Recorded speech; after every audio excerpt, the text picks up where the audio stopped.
Good morning and welcome to BeeferLink TV, your daily dose of industry information. This morning we welcome back Igor Popovics from our member policy and compliance team to give some additional clarification on safety and security declarations. Thank you very much for joining us this morning, Igor. Thank you. Good to be here. And I understand that the new requirements come in at the end of January. So can we start off by talking through like an update on the preparation processes, please? Sure. So as before, we organized two joint webinars with HMRC and Border Force colleagues who provided quite useful information on those sessions, and we used those bits of information to create FAQ type documents. So all of those supporting materials are available to download from the WIFA website. Excellent. We have created a dedicated section on the website to safety security declarations, so all that information is there for members to use. Additionally, HMRC released a guidance package Okay. consisting of 10 documents translated to 10 European languages. And they are available to download as well from our website, and we encourage our members to download them and share those papers with your overseas partners, so to aid them with the preparations to get ready for the new requirements when they come into force. Fantastic. So are there any further or final recommendations that you have for our members in line with this launch at the end of January? Absolutely. So during those webinars, we identified a couple of areas which are still unclear for members. So I would like to offer some clarification on those subject matters. So number one question is, who is responsible for safety security declaration submissions? And we'd like to highlight that it's the carrier's responsibility, is the operator of the active means of transport. So it's not the agent, not the importer, not the exporter, is the party who is moving the goods and operating the vehicles. For road freight, it's the lorries, and for sea freight is the sea or shipping lines. For air freight is the airlines. Sure. This is what Robert talked about earlier this week, didn't he, in his brief Absolutely. episode? Yeah. So I will go back to that bit in a minute. And you as the agent, you can submit those safety security declarations. However, you have to agree with the carrier, and they have to give you a permission to do so on their behalf. And we strongly recommend members to have a contractual agreement if you decide to do so on behalf of the carrier, and preferably it should be in writing. Sure.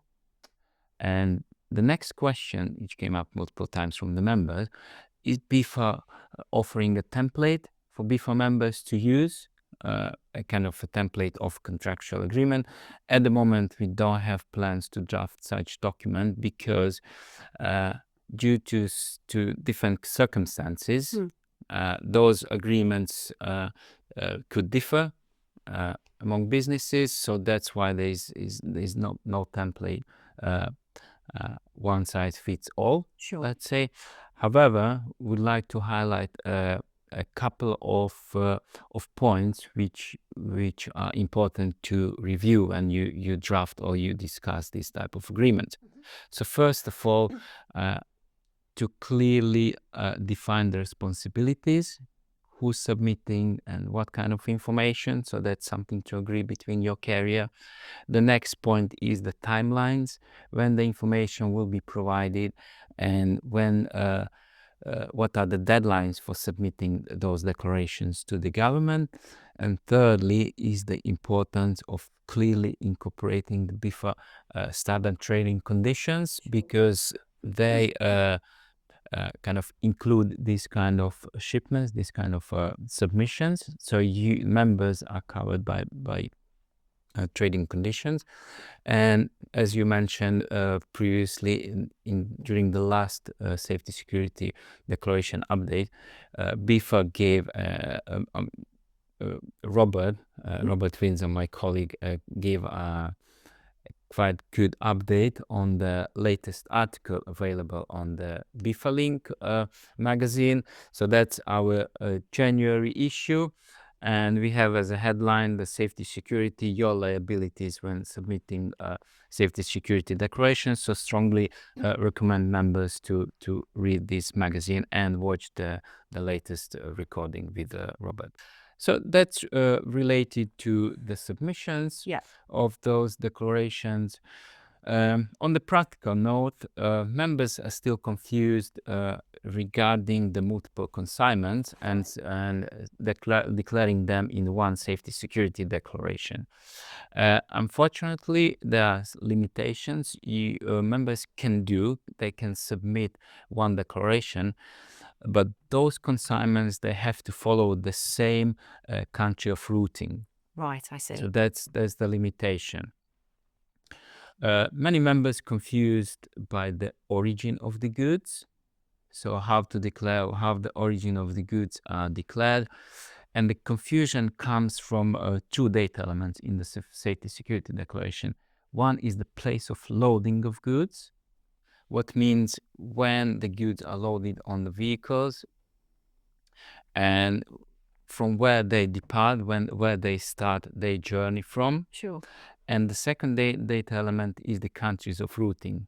So is the list of countries to which the goods will be delivered to their final destination, to the UK.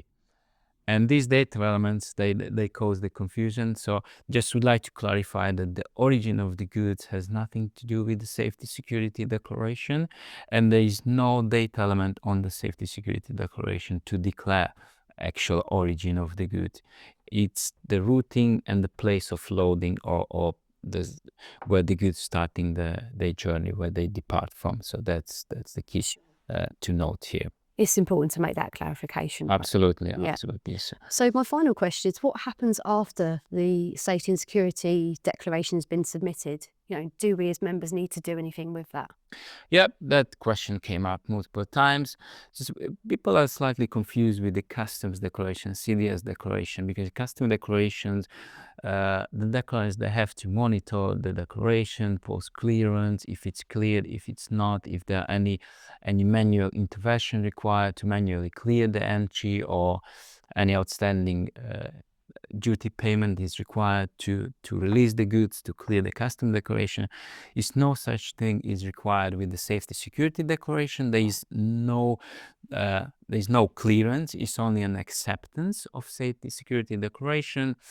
So after clicking this to submit button, the only thing we recommend to do is to get your safety security MRN number, give it to the driver just in case, and instruct them that they might be stopped at the border for inspection.